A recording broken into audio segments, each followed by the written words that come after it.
Turabashuhuje, murakoze cyane gukomeza kubana natwe dukomeza gusoma Bibiliya, tugeze ku gice cya 33 cya Ezekiyeli. Umurimo w'umurinzi wo kuburira abantu. Ibi biboneka no muri Ezekiyeli igice cya 3 umurongo wa 16 kugeza 21. Maze ijambo ry'Uwiteka rinzaho riti: mwana w'umuntu, uvugane n'ab'ubwoko bwawe ubabwire uti: ninteze igihugu inkota, abantu bo mu gihugu bakishakamo umuntu ngo bamugirire umurinzi, nabona inkota ije iteye igihugu, akavuza impanda ngo aburire abantu, maze uzumva ijwi ry'impanda wese ntiyite ku mbuzi, inkota yaza ikamurimbura, amaraso ye aba azabe ari we abazwa. Yumvise ijwi ry'impanda ariko ntiyita ku mbuzi, amaraso ye aba ari we abazwa, ariko iyo yumvira imbuzi aba yarakijije ubugingo bwe. Ariko umurinzi nabona inkota ije ntavuze impanda, rubanda ntiruburirwe, inkota niza ikagira umuntu irimbura wo muri bo, azaba arimbuwe mu bibi bye, ariko amaraso ye nzayabaza uwo murinzi. Azaba arimburiwe mu bibi bye, ariko amaraso ye nzayabaza uwo murinzi. Nuko rero mwana w'umuntu, nagushyiriyeho kuba umurinzi w'umuryango wa Isirayeli, nuko wumve ijambo riva mu kanwa kanjye, ubanyihanangiririze. Nimbwira umunyabyaha nti: wa munyabyaha we, gupfa uzapfa. Maze nawe ntugire icyo uvuga cyo kuburira umunyabyaha ngo ave mu nzira ye, uwo munyabyaha azapfa azize ibyaha bye, ariko amaraso ye ni wowe nzayabaza. Ariko nuburira umunyabyaha ngo ahindukire ave mu nzira ye,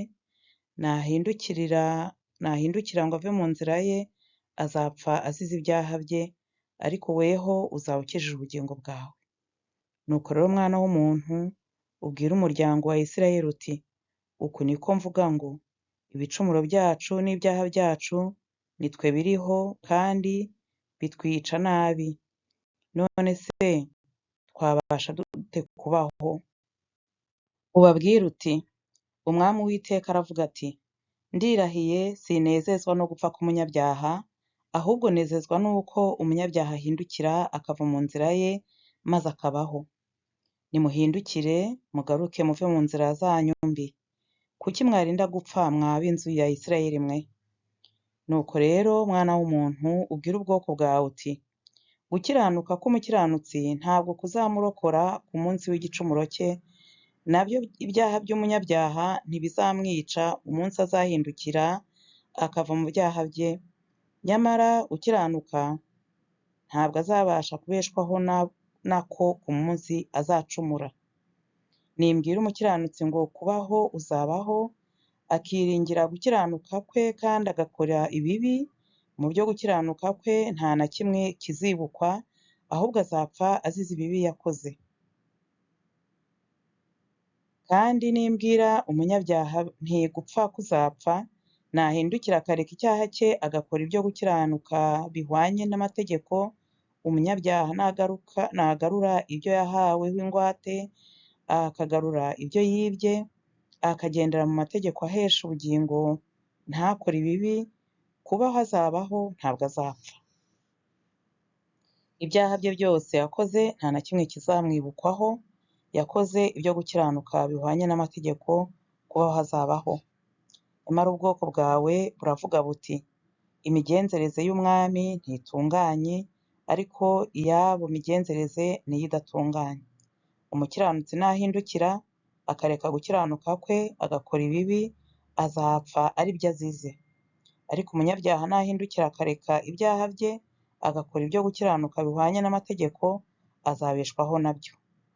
Nyamara muravuga muti: imigenzereze y'Uwiteka ntitunganye, mwa b'inzu ya Isirayeli mwe.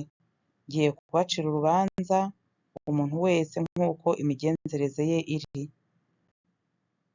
Nuko tumaze imyaka 12 tukiri abanyagano, mu kwezi kwa 10 ku munsi wa 5 w'uko kwezi, umuntu wacitse ava i Yerusalemu yaransanze, arambikira ati: umurwa warafashwe. Ukuboko k'Uwiteka kwari kunjeho nimugoroba, uwacitse ataraza, kandi yari yabumbuye akanwa kanjye kugeza ubwo uwo yansanze bukeye. Nuko akanwa kanjye karabumbuka, sinongera kuba ikiragi. Maze ijambo ry'Uwiteka rinzaho riti: mwana w'umuntu, ababa mu matongo yo mu gihugu cya Isirayeli baravuga bati: Aburahamu yari umwe, ahabwa igihugu ho gakondo, nkanswe twe turi benshi. Iki gihugu tugihaweho gakondo natwe. Nuko rero ubabwire uti: nimwumve uko Umwami Uwiteka avuga ngo: muryana inyama n'amaraso, mukuburira amaso yanyu ibigirwamana byanyu, kandi mukavusha amaraso. None se mwahabwa igihugu ho gakondo? Muhagarariye ku nkota yanyu, murakora ibizira, kandi umuntu wese yanduza umugore wa mugenzi we. None se mwahabwa igihugu ho gakondo? Uku niko uzababwira uti: nimwumve uko Umwami Uwiteka avuga ngo: ndirahiye, ni ukuri abari muri ayo matongo bazagushwa n'inkota, nawe uri mu gasozi nzamutanga atanyagurwe n'inyamaswa, kandi abari mu bihome no mu mavumo bazicwa n'icyorezo. Kandi igihugu nzagihindura umwirare n'igitangarirwa, ububasha bwacyo bwibonabona buzashira, kandi imisozi ya Isirayeli izaba amatongo, bitume hatagira uhanyura. Bazamenya yuko ndi Uwiteka, igihe nzaba maze guhindura igihugu umwirare n'igitangarirwa, bahoye ibizira byabo byose bakoze. Kandi nawe, mwana w'umuntu, ab'ubwoko bwawe bavugira ibyawe ku nkike no mu miryango y'amazu, umwe avugana n'undi, umuntu wese na mugenzi we, bati: nimuze tujye kumva ijambo rivuzwe n'Uwiteka iryo ari ryo. Maze bakagusanga nk'uko rubanda ruza, bakicara imbere yawe nk'ubwoko bwanjye, kandi bakumva amagambo yawe, ariko ntabwo bayakurikiza, kuko berekanisha ururimi rwabo urukundo rwinshi, nyamara umutima wabo ukurikira inyungu yabo mbi. Kandi dore ubamereye nk'indirimbo nziza cyane y'ufite ijwi ryiza, akamenya no gucuranga neza, kuko bumva amagambo yawe kandi ntibayakurikize. Ariko igihe ibyo bizaboneka, ndetse biraje, nibwo bazamenya ko bahozwemo n'umuhanuzi. Igice cya 34. Abungeri ba Isirayeli bahanwa. Nuko ijambo ry'Uwiteka rinzaho riti: mwana w'umuntu, hanura ibyerekeye ku bungeri ba Isirayeli. Uhanure ubwire abo bungeri uti: nimwumve uko Umwami Uwiteka avuga ngo: abungeri ba Isirayeli bimenye ubwabo bazabona ishyano. Mbese abungeri ntibakwiriye kuragira intama? Ariko mwebwe murya ibinure, mukiyambika ubwoya, mubaga izibyibushye, ariko ntabwo muragira intama. Izacitse intege ntimwazisindagije, kandi ntabwo mwavuje izari zirwaye, n'izavunitse ntimwazunze, izitatanijwe ntimwazigaruye, kandi ntimwashatse izazimiye, ahubwo mwazitegekesheje igitugu n'umwaga. Nuko ziratatana, kuko ari nta mwungeri, ziba ibiryo by'inyamaswa zose zo mu gasozi, kuko zatatanijwe. Intama zanjye zarorongotaniye mu misozi yose no mu mpinga y'umusozi muremure wose. Ni ukuri intama zanjye zatatanijwe mu isi yose, kandi ntawaruhije azishaka habe no kuzibaririza. Nuko rero nimwumve ijambo ry'Uwiteka, mwa bungeri mwe.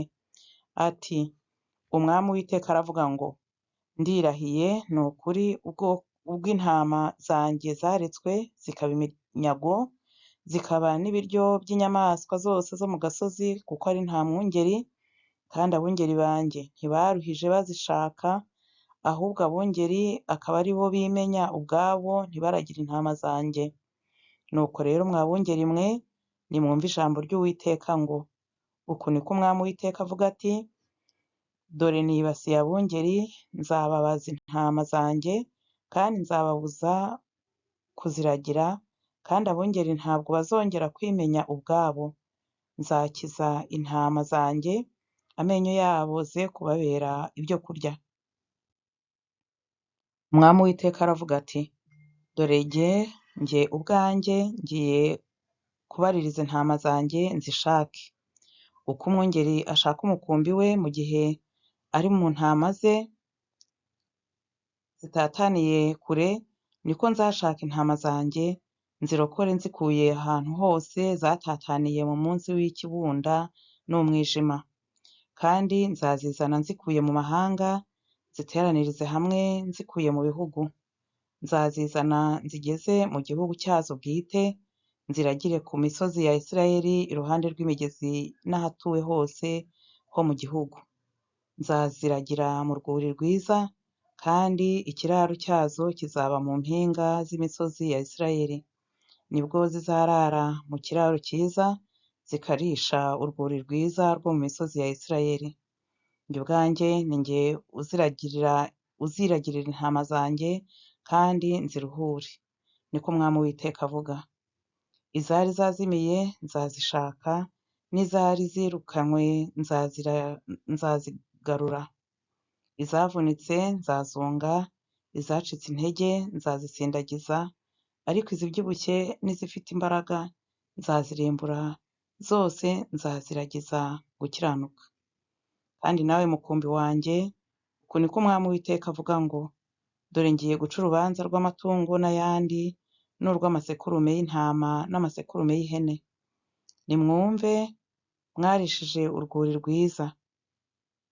Mbese mwarabisuzuguye bituma muvungagura urusigaye? Mwashotse amazi y'urubogobogo, mwarabisuzuguye bituma mwangiza ayo mushigaje mukayatoba. Maze intama zanjye zo zirya ibyo mwavungavunze, zikanywa ayo mwatobye.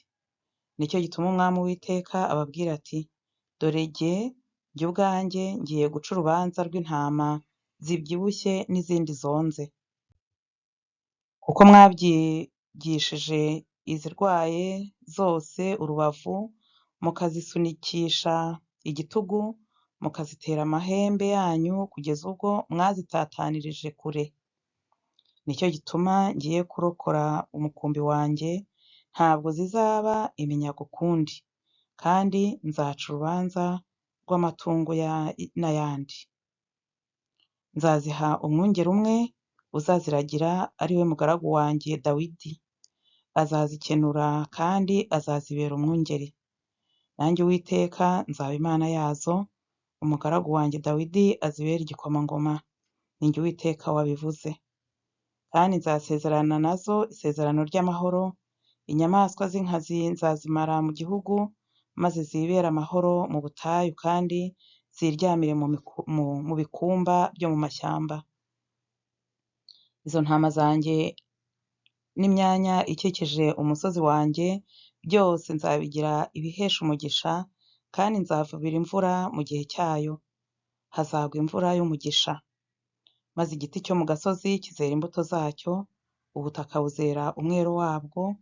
Zizibera amahoro mu gihugu cyazo, kandi zizamenya yuko ndi Uwiteka igihe nzaba maze kuzica ku mugozi w'uburetwa, no kuzirokora nzivanye mu maboko y'abazihataga. Ntabwo zizongera kuba iminyago y'abanyamahanga, cyangwa gutanyagurwa n'inyamaswa zo mu gihugu, ahubwo zizibera amahoro, ari ntawe uzitera ubwoba. Nzazimezereza urwuri, ruzazibera ikirangirire, kandi ntabwo zizongera kwicirwa n'inzara mu gihugu, kandi gukozwa isoni n'amahanga, cyangwa gukozwa isoni n'amahanga ukundi.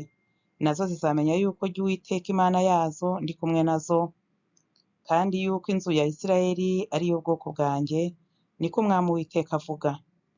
Namwe intama zanjye, intama z'urwuri rwanjye, muri abantu, nanjye ndi Imana yanyu, niko Umwami Uwiteka avuga.